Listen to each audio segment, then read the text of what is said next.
समाप्त करना चाह रही है शिवसेना उद्धव ठाकरे, जैसा संजय निरुपम कह रहे हैं।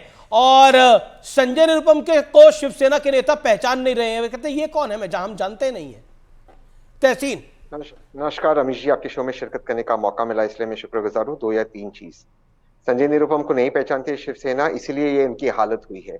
पार्टी चले गई, सिंबल चले गया, विधायक चले गए, नाक के नीचे से महाराष्ट्र की पुलिस ने उनके विधायक को गुजरात छोड़कर आए। उन्हीं के डीजीपी, उन्हीं के पुलिस कमिश्नर, पता नहीं कौन है संजय निरुपम, उन्हीं के पार्टी के मेंबर ऑफ पार्लियामेंट थे, उन्हीं के पार्टी से आए संजय निरुपम, नहीं पता है कौन है। यही हालत होता है जब आपको नहीं पता, फेसबुक पे रिजाइन करते हो। और मैं कह रहा हूं, महाराष्ट्र की पावन धरती जो मेरी जन्मभूमि है, जो मेरी कर्म भूमि है, वो अफजल खान को कभी भी पसंद नहीं करेगी। अफजल खान ने भी मेरे शिवाजी महाराज को पीछे से उनके पीठ में खंजर भोंकने की कोशिश की थी, कभी भी उसको स्वीकार नहीं करेगी, कभी भी नहीं करेगी। ये क्या हो रहा है? किस तरह से जब अलायंस की बात होगी आप खुद का आप सीट डिक्लेयर कर देते, आपके पास ना पार्टी है, ना सिंबल है, ना नाम है। सबसे बड़ी पार्टी विपक्ष में कांग्रेस है महाराष्ट्र के अंदर। जब देखो संजय राउत कांग्रेस के बड़े नेता महाराष्ट्र के नेताओं का अपमान कर देता है। जब देखो, देखिए मैं किसी के बीच में बोला नहीं, अगर मेरे बीच में बोलोगे आपको अच्छा नहीं लगेगा। किशोर जी, किशोर जी वो आपके बीच में नहीं बोले, आप लगातार बोले, उनको 40 सेकंड दीजिए ना। आपने इतना कुछ बोला कि संजय निरुपम साइडलाइंड है, कांग्रेस में उनको कोई पूछ नहीं रहा है, लोकल लीडरशिप की कोई वैल्यू नहीं है, सिर्फ राहुल गांधी से बात करेंगे। और खड़गे से क्यों नहीं बात करेंगे उद्धव ठाकरे? मल्लिकार्जुन खड़गे से, राष्ट्रीय अध्यक्ष मल्लिकार्जुन खड़गे। जवाब तहसीन जवाब। इसके पहले अमित जी, मैं कभी भी पर्सनल नहीं होता हूं। संजय राउत ने क्या कहा कि हम कांग्रेस के महाराष्ट्र के नेतृत्व से बात नहीं करेंगे, डायरेक्ट हाईकमान से बात करेंगे। अरे 3 उस वक्त पूर्व मुख्यमंत्री बैठे महाराष्ट्र के हाईकमान में, अभी अशोक जी चले गए, अब भाजपा में गए, 3 पूर्व मुख्यमंत्री बैठे। कौन है संजय राउत? सोसाइटी के इलेक्शन जीत सकते हैं संजय राउत? महाराष्ट्र की सरकार जो घिरी, मैं आपको बता रहा हूं, कंगना को गाली देना, ये करना, वो करना, आए दिन कोई टिप्पणी करना। अरे अलायंस की बात चली, क्या आपने डिक्लेयर कर दिया 4? आप बताइए अभी जी, सब छोड़ दीजिए, सब चीज छोड़ दीजिए। एक मुझे आपके दर्शक बताए, मुंबई में ज्यादा आज की तारीख में पावरफुल पार्टी कौन है? कांग्रेस या शिवसेना, उद्धव ठाकरे?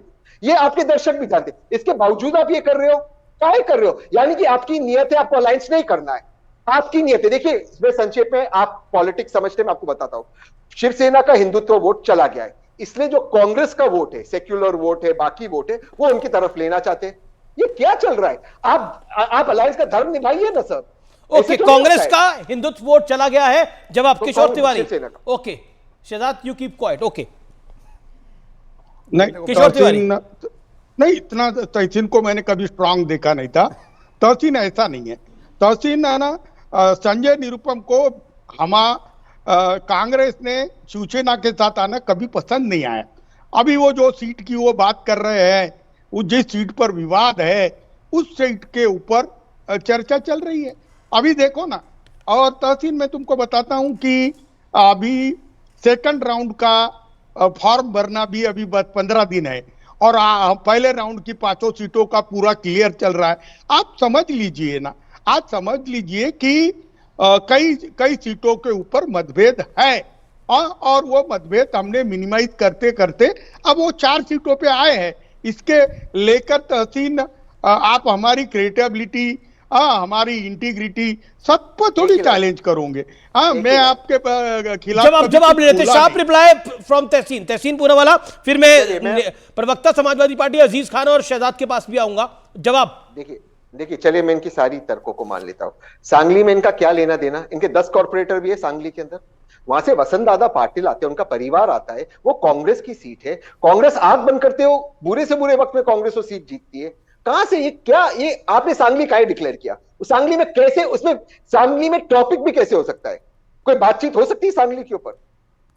इसके पहले भी ये अलायंस में, जब हम अलायंस में रहते परसेप्शन होता है। देखिए बड़ी खबर आ रही है इस समय, उत्तर प्रदेश के अमरोहा से कांग्रेस ने कैंडिडेट डिक्लेयर किया है, ज्वाइंट कैंडिडेट है दानिश अली। उसके खिलाफ कांग्रेस का बड़ा प्रदर्शन हो गया है कि इस कैंडिडेट को टिकट कैसे दे सकते हैं। दानिश अली के खिलाफ बड़ा प्रदर्शन, अपने ही कैंडिडेट के खिलाफ प्रदर्शन है। ये पूरे इंडिया अलायंस का हाल है। और मैं आगे क्या बढ़ूं, यहां पर तो गठबंधन में विवाद है, लेकिन समाजवादी पार्टी में तो खुद में विवाद है।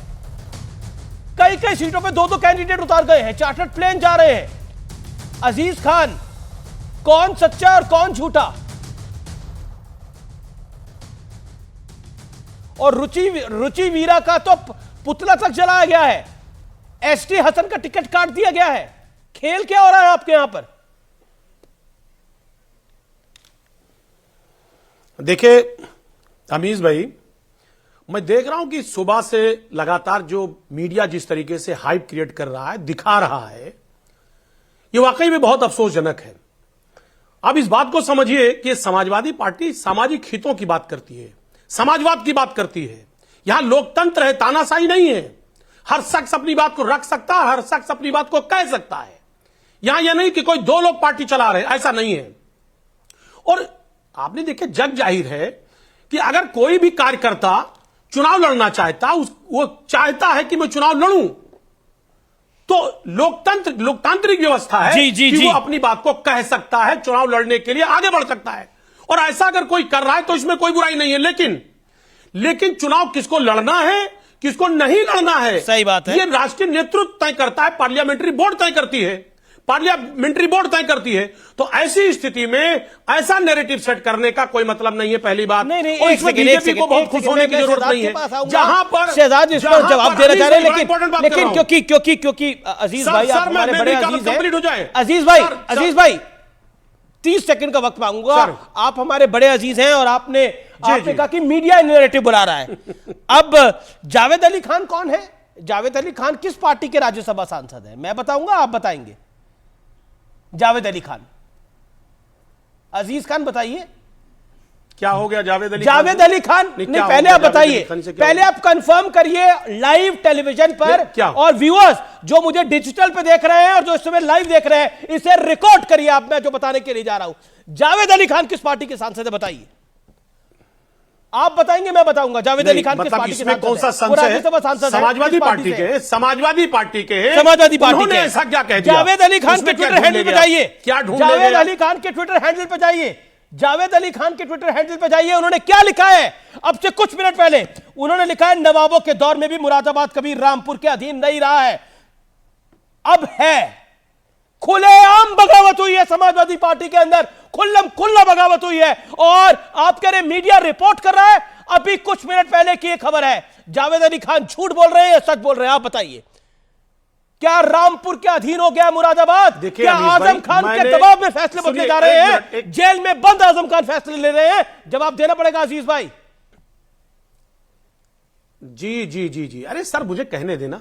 मैंने कहा लोकतंत्र है, हर शख्स अपनी आवाज उठा सकता है, हर तरीके से उठा सकता है। वो चाहे एक्स पर उठाए या सार्वजनिक मंच पर उठाए, उठाना चाहिए।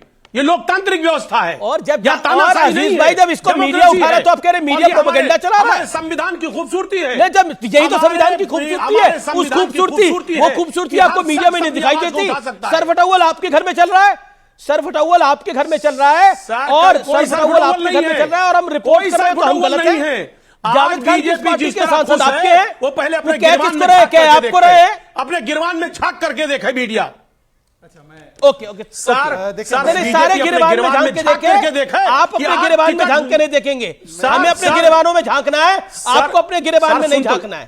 ओके, जवाब सुनिए ना। देखिए, अरे सर सुनिए ना, जहां टिकट मिलने के बाद वापस हो रहा है, टिकट वापस किया जा रहा है, वो लोग सवाल खड़ा कर रहे हैं। टिकट वापस हो रहा है, वो काफी देर बोला, let BJP representative come and make his point. देखिए अमीश जी, पहले तो अजीज खान जी का धर्म संकट समझिए। उनका शरीर अखिलेश जी के साथ और आत्मा आजम के साथ, तो ये धर्म संकट में आ गए। किसके तरफ से बोले? अब बताइए, डेमोक्रेसी की बात कर रहे हैं, ऑफिशियल देखिए बीच में नहीं भाई। धर्म का मतलब हिंदू संस्कृति में समझिए ना अजीज खान जी, आपके हिसाब से नहीं बोल रहा हूं, आप समझिए मैं क्या बोल रहा हूं। सुन लीजिए, पूरी बात सुनिए, आपको भी अच्छा लगेगा। ये कह रहे लोकतांत्रिक प्रक्रिया है। अरे भाई, लोकतांत्रिक प्रक्रिया में जो आपका वहां का डिस्ट्रिक्ट प्रेसिडेंट है, उसको ही आपने नामांकन भरवा दिया। ये लोकतंत्र है। आपने तो कहा ना, पार्लियामेंट्री बोर्ड जो भी है, पारिवारिक बोर्ड तय करता है तो वही है फाइनल। तो उसके सामने तो आपने कैंडिडेट भी दे दिया। आपने मुरादाबाद में 2 कैंडिडेट दे दिए। अब कौन सा कैंडिडेट असली और कौन सा नकली, छोड़ देते इस बात को। तहसीन पूनावाला पे आते हैं। आज तो तहसीन पूनावाला, जो कि एक विशेषज्ञ के रूप में बैठते हैं, उनका भी आक्रोश देखिए। कांग्रेस का भी यही आक्रोश है कि किस प्रकार से एक तरफा उद्धव सेना ने, उनकी क्या मजाल के वो घोषित कर रहे हैं। पर तहसीन जी, मैं आपसे बड़े विनम्रतापूर्वक पूछना चाहता हूं, टीएमसी ने तो घोषित किया, वहां आक्रोश कहां गया आपका? आरजेडी ने भी तो एक तरफा घोषित कर दिया पूर्णिया, आक्रोश कहां गया आपका? ओमर ने भी तो एक तरफा घोषित किया, आक्रोश कहां गया आपका? लेफ्ट ने भी तो वायनाड घोषित कर दिया, आक्रोश कहां गया आपका? ये आक्रोश आज क्यों निकला? ओके, तहसीन रिप्लाई। नहीं, देखिए, इसमें 2 चीज है। वायनाड में मैं बिल्कुल इनसे इत्तेफाक रखता हूं। डी राजा साहब के परिवार के लोगों को उनको वहीं पर उतरना नहीं चाहिए था, उससे परसेप्शन खराब होता है। और जिस तरह के स्टेटमेंट्स डी राजा साहब ने दिए, मैं इस पर बहुत नाराज हूं। लेकिन जहां तक सवाल है बाकी राज्यों का, उसके मुकाबले महाराष्ट्र अलग है, क्योंकि महाराष्ट्र में कांग्रेस सबसे बड़ी पार्टी। और देखिए अमित जी, मुंबई में कांग्रेस का जन्म हुआ है, उस वक्त के बॉम्बे और पूना जैसे शहजाद और म्याते कांग्रेस का जन्म हुआ है। इन सिटीज को आप नहीं ले सकते कांग्रेस का जन्म इधर हुआ है। कांग्रेस की पहली रैली बॉम्बे, अब की मुंबई में हुई है सर, इसलिए एक इमोशनल बॉन्ड है। दूसरी चीज देखिए, मैं उत्तर प्रदेश में अखिलेश यादव जी को मैं अप्रिशिएट करता हूं। डिफरेंसेस थे, कांग्रेस ने 20-22 सीट मांगी, उन्होंने 10 ऑफर की, 13 के ऊपर हो गया एग्रीमेंट। ठीक है, ये बात में है कि रायबरेली अमेठी किसको लड़ना चाहिए सवाल उठता है, लेकिन एक एग्रीमेंट हो गया, वो ठीक है। लेकिन एक बहुत बड़ी खबर आ रही है, राजस्थान से कांग्रेस के